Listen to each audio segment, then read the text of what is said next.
Maybe it's a conversation with someone you love. Maybe it's a conversation with someone you work for or someone who works for you.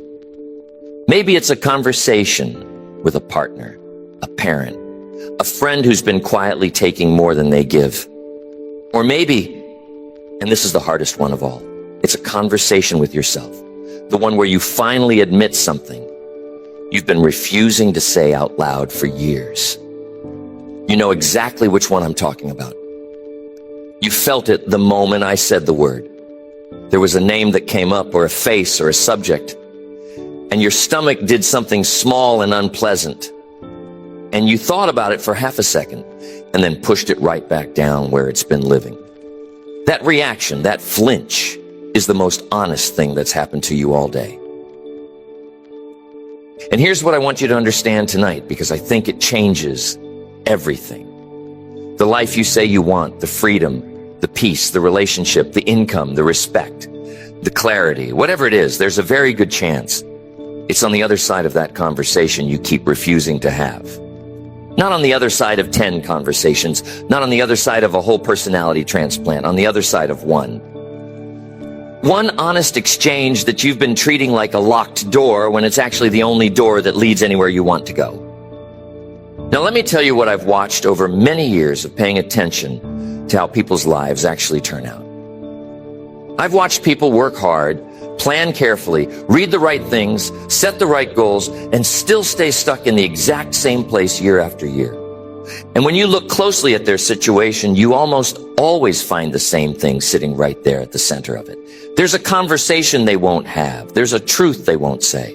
There's a person they won't confront, or a boundary they won't draw, or a request they won't make, or an admission they won't voice. And that one avoidance is holding the entire structure of their stuck life in place. Because here's how it works. When you refuse to have a necessary conversation, you don't just avoid a moment of discomfort. You commit yourself to a lifestyle built around the avoidance. You rearrange your whole existence to keep from ever having to face that one hard thing. You take the longer route. You swallow the resentment. You accept the smaller life because the smaller life doesn't require you to say the difficult sentence. And you tell yourself you're keeping the peace, you're being patient, you're being the bigger person, but you're not. You're paying an enormous ransom to avoid 5 minutes of discomfort. And the ransom compounds every single day you refuse to pay the smaller price. So I want to spend some time tonight taking this apart, because I believe it's one of the most expensive habits a human being can develop. And almost nobody sees it for what it is. We think of avoidance as harmless. We think of it as prudence, as patience, as diplomacy. But avoidance is not neutral. Avoidance is a decision. And it's a decision you make over and over again. And every time you make it, you're choosing a certain kind of future. You're choosing to keep the wall up. You're choosing to stay where you are. And the strange thing about this decision is that it doesn't feel like a decision. It feels like nothing. It feels like just another ordinary day in which you did the reasonable thing and let the difficult subject rest. Let's talk about why we avoid these conversations in the first place. Because I think if you understand the machinery, you can stop being run by it. The reason you avoid the hard conversation is not that you're weak. It's not that you're a coward. It's something much more human and much more understandable than that. You avoid it because your mind is doing a calculation, and the calculation is badly rigged. When you imagine having the conversation, your mind vividly plays out every way it could go wrong. The other person gets angry. The relationship ends. You lose your job. You're rejected, humiliated, misunderstood. Your imagination is very talented at producing these disasters in high definition. But when your mind calculates the cost of not having the conversation, it goes quiet. It shows you almost nothing. Because the cost of avoidance isn't a single dramatic event. It's a slow bleed. It's 1,000 small subtractions spread out over months and years, and no single one of them is vivid enough to alarm you. So the mind compares a loud, vivid, imagined catastrophe on one side against a silent, invisible, drawn-out loss on the other. And of course, it chooses avoidance every time. Of course it does. The scale is broken. It's weighing a scream against a whisper, and the whisper, spread thin enough, sounds like nothing at all, even though the whisper is the thing that's actually taking your life apart. This is the first thing I want you to see clearly. The conversation you're avoiding feels dangerous because you can picture the explosion. But the avoidance you're choosing is far more dangerous because you can't picture the erosion. The explosion, if it even comes, is over in a few minutes, and then you begin to recover from it. The erosion never ends. It works on you every day. It takes a little of your energy, a little of your self-respect, a little of your peace, and it never sends you a bill you can read, so you never notice how much you've paid until you look up one day and realize you've handed over years. Now, I want to describe what these avoided conversations actually cost, because I think naming the price is the only thing that has a chance of changing your behavior. Vague warnings never move anybody. So let me be specific about what you're spending. The first thing you spend is your energy. A conversation you're avoiding does not sit quietly in a drawer waiting for you. It stays active. It runs in the background of your mind constantly, taking up a portion of your attention that you never fully get back. You think you've set it aside, but you haven't. You're carrying it everywhere. You carry it into rooms it has nothing to do with. You carry it to dinner. You carry it to bed. And that carrying, that low, constant hum of unfinished business, is exhausting you in a way you've stopped even noticing. The way a person stops noticing a noise they've heard for years. The second thing you spend is your self-respect. And this one is quieter, but it cuts deeper. Every time you decide not to say the thing that needs saying, you send yourself a message. The message is, I am not someone who can handle this. I am not someone whose needs are worth the risk. I am someone who backs down. You don't say those words to yourself. You'd never say them out loud. But the action says them, and some part of you is always listening to your actions, far more closely than to your words. And over time, all those small acts of backing down accumulate into a quiet, corrosive belief that you are not quite equal to your own life. That belief doesn't announce itself. It just gradually shrinks the size of what you're willing to attempt. The third thing you spend is the relationship itself, which is the great irony of the whole business. Because most people avoid the hard conversation in order to protect the relationship. They stay quiet because they don't want to cause a rupture. They swallow the truth because they think the truth will do damage. But listen to me carefully. The thing you're protecting is already gone. A relationship in which one person cannot say what's true is not a relationship being protected. It's a relationship being embalmed. It looks preserved from the outside, but there's no life left inside it. Because closeness is not the absence of difficult conversations. Closeness is the ability to have them. And when you avoid the hard conversation to keep things pleasant, you are trading the possibility of real connection for the appearance of it. And that is a terrible trade, and you make it every single time you choose the comfortable silence. I want to tell you about a pattern I've seen more times than I can count, because it illustrates something I think most people never grasp.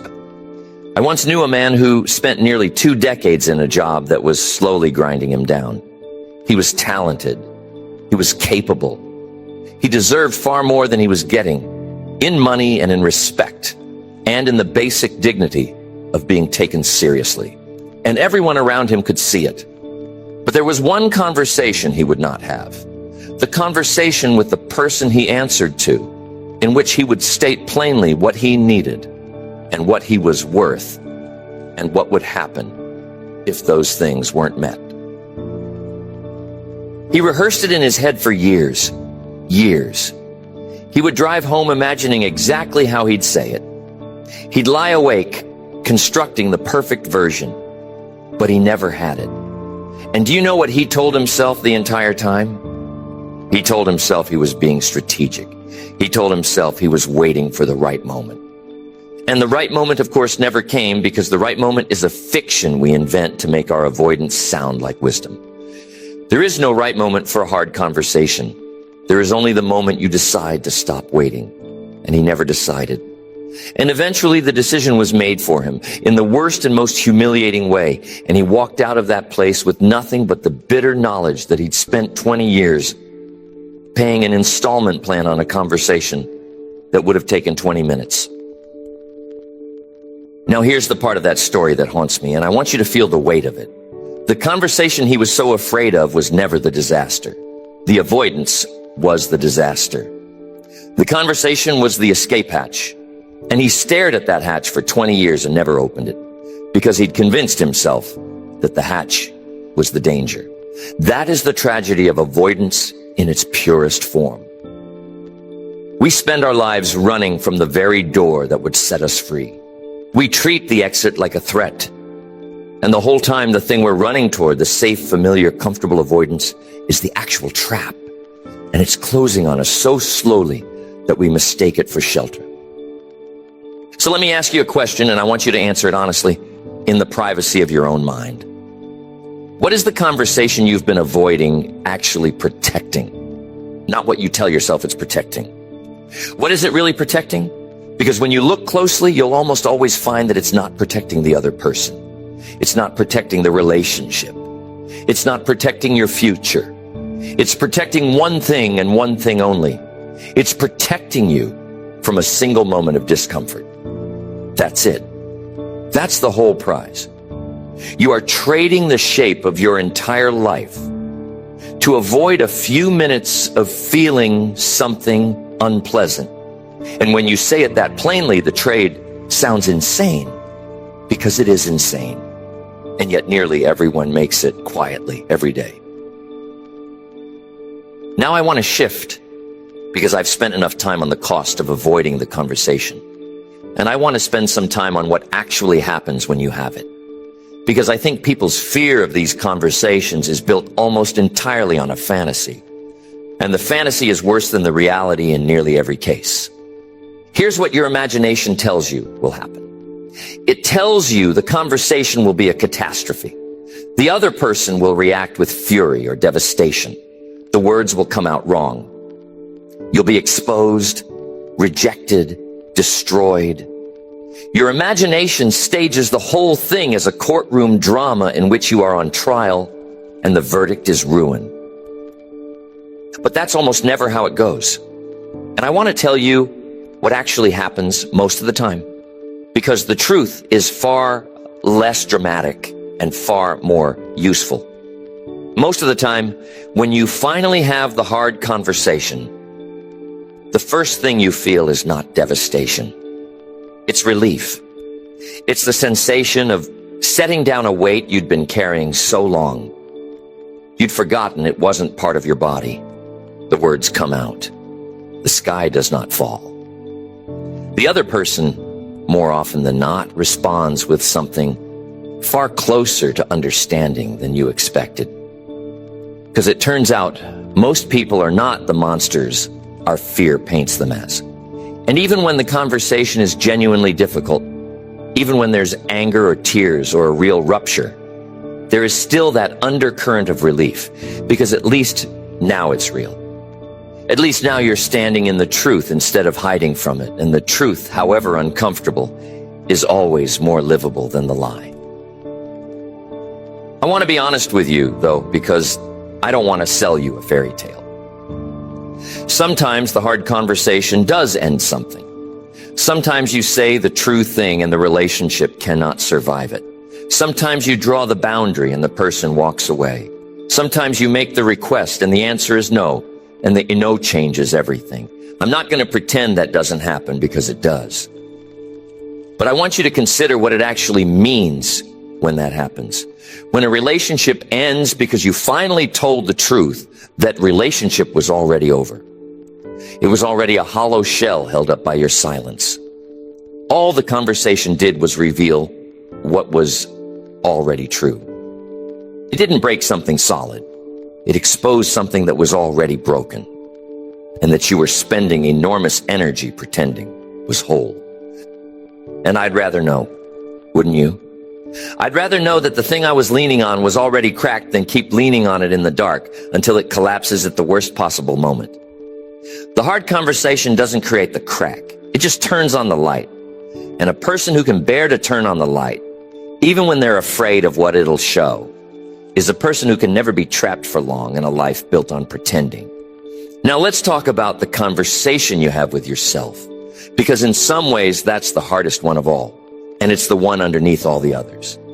Every external conversation you're avoiding is sitting on top of an internal one you're avoiding even harder. You won't tell your boss you deserve more because you haven't told yourself you deserve more. You won't tell your partner what you need because you haven't admitted to yourself what you need. You won't leave the thing that's killing you because you haven't let yourself say plainly and without softening it that it's killing you.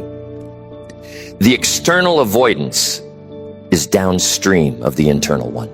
You cannot say to another person a truth you haven't first been willing to say to yourself. And so before any of these hard conversations can happen out loud, there's a conversation that has to happen in silence, alone, where you finally stop managing the truth and just let it be what it is. And this internal conversation has its own particular flavor of difficulty, because there's no one to blame and nowhere to hide.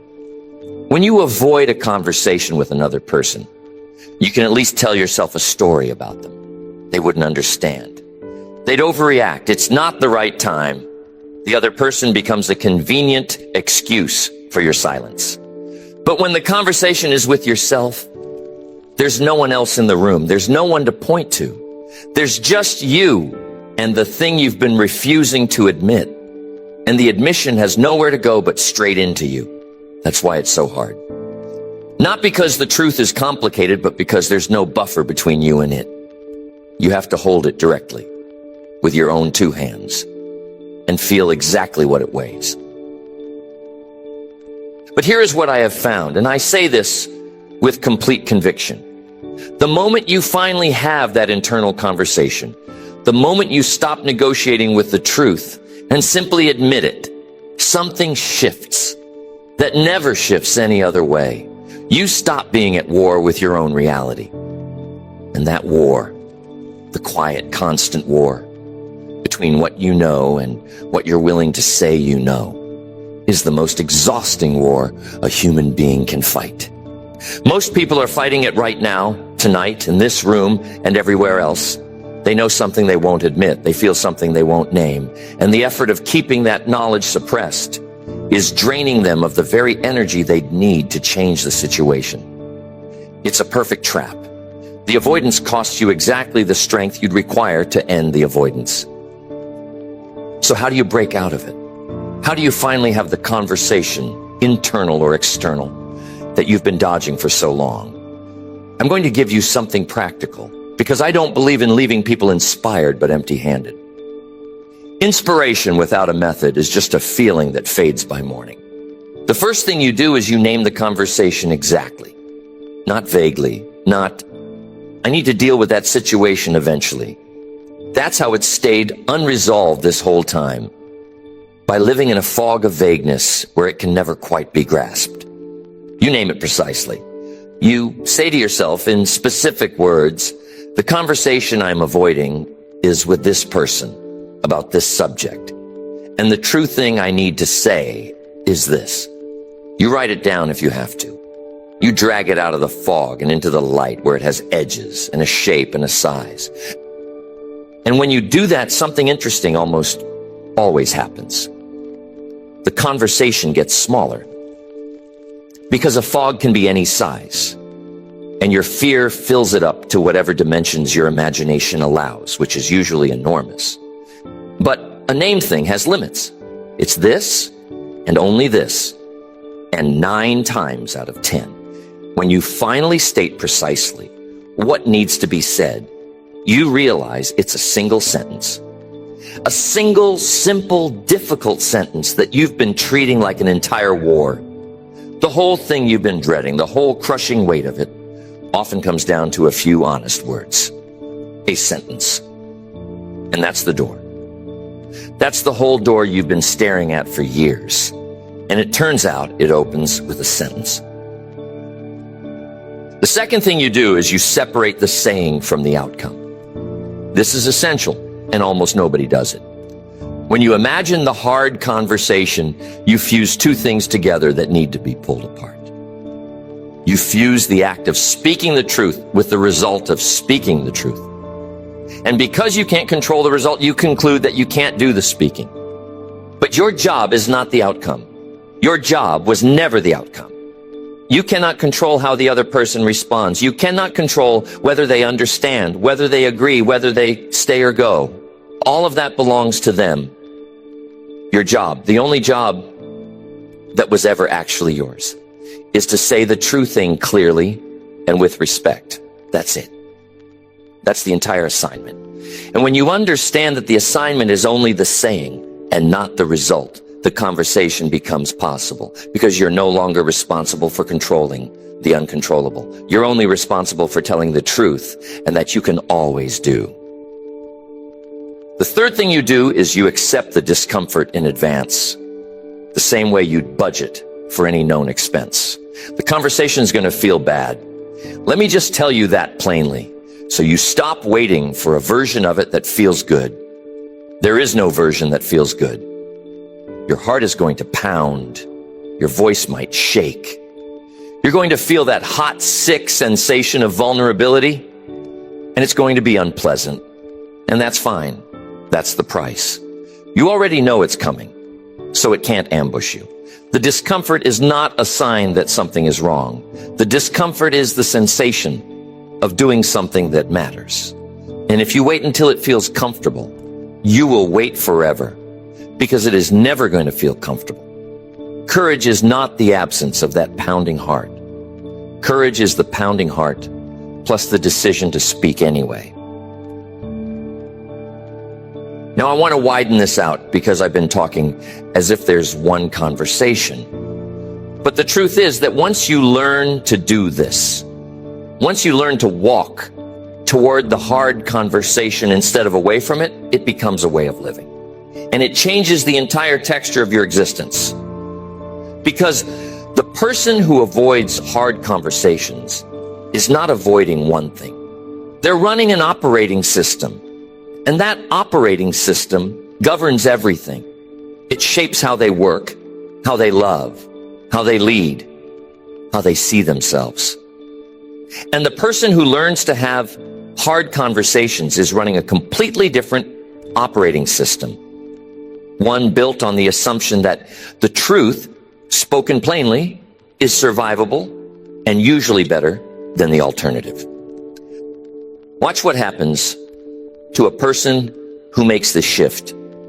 They stop accumulating that backlog of unspoken things. Most people are carrying a huge inventory of conversations they've never had, resentments they've never voiced, requests they've never made, truths they've never spoken. And that inventory sits inside them, taking up space, souring, pressing on everything. But the person who has learned to have the conversation as it arises never builds up the inventory. They deal with things when they're small.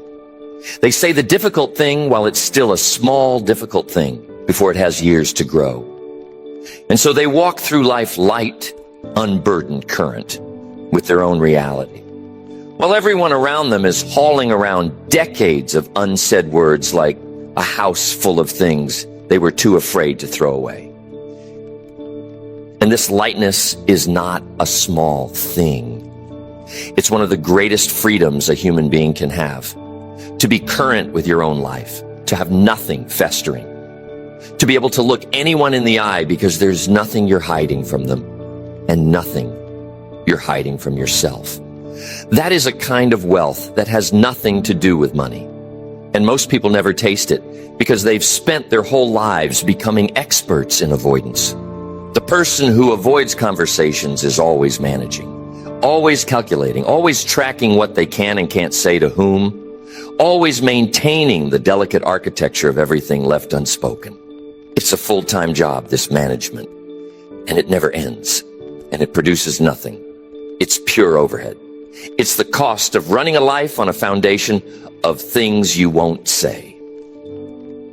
But the person who says the true thing, cleanly, as it comes up, has no architecture to maintain. There's no complicated structure of half-truths and avoided subjects to keep track of. There's just the truth, out in the open, dealt with. And that person has an enormous amount of energy freed up, energy that everyone else is spending on maintenance. And they can pour that energy into building the life they actually want instead of into managing the life they're afraid to change. This is what I mean when I say the life you want is hiding behind one hard conversation. It's not a figure of speech. It's a mechanical reality. The energy required to build the life you want is currently being consumed by the effort of avoiding the truth. You don't have a resource problem. You have an allocation problem. You're spending on avoidance the exact strength you'd need for the building. So let me bring this all the way down to the ground for you, because I don't want you to leave here tonight with a nice feeling and no action. I want you to leave with one thing to do, and I want it to be specific, and I want it to be soon. There is a conversation you've been avoiding. You knew it the moment I started speaking.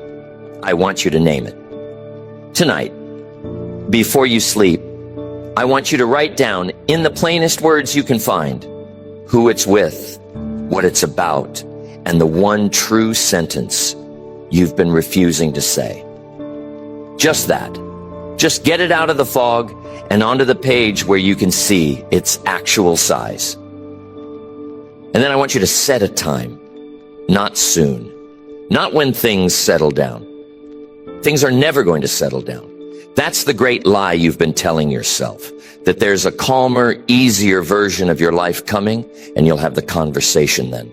There is no then. There's only now, and a series of nows, each one exactly as inconvenient as this one. So pick a time, a real one, on a real day, and put it where you can't pretend you didn't decide it. Because here's what I know about you. Even without knowing you, you are stronger than your avoidance has led you to believe. Every time you've backed down, you've taught yourself that you couldn't handle it. But you've never actually tested that. You've only ever tested the avoidance. And the avoidance has failed you every single time. You have never once had the hard conversation and been worse off in the long run than you were while avoiding it. Not once. Look back and check. It's always the silence that costs you, and always the speaking that sets you free. The conversation you're afraid of is not your enemy. It has never been your enemy. It's the most loyal friend you have. Standing at a door it's been holding open for you for years, waiting patiently while you convince yourself the door is a wall. And on the other side of that door is not the catastrophe you've imagined. On the other side is your energy returned to you, your self-respect restored, your relationships made real or revealed as false, which is its own kind of gift.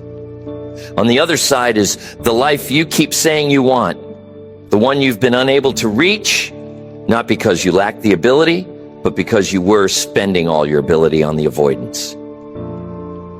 So, have the conversation. Say the sentence. Feel the pounding heart and speak through it. And understand, when you do, that you are not risking your life. You are reclaiming it. You are taking back the strength you've been paying out in daily installments to a fear that was never worth what you were giving it. Because the door was always open. It was always open. The only thing standing between you and the life you want was a truth you were afraid to say out loud. And a truth once spoken can never trap you again. It can only free you. And a person who has learned to speak the truth, even when their voice is shaking, even when the outcome is uncertain, even when everything in them wants to stay silent one more day, that person will never again be a prisoner of their own avoidance. They'll walk through the doors that everyone else stands frozen in front of. They'll say the things that everyone else swallows. They'll build the lives that everyone else keeps postponing. Not because they're braver by nature, but because they finally understood the one thing that changes everything. That the hard conversation was never the danger. The danger was always the silence. And they simply refused, from that day forward, to keep paying its price.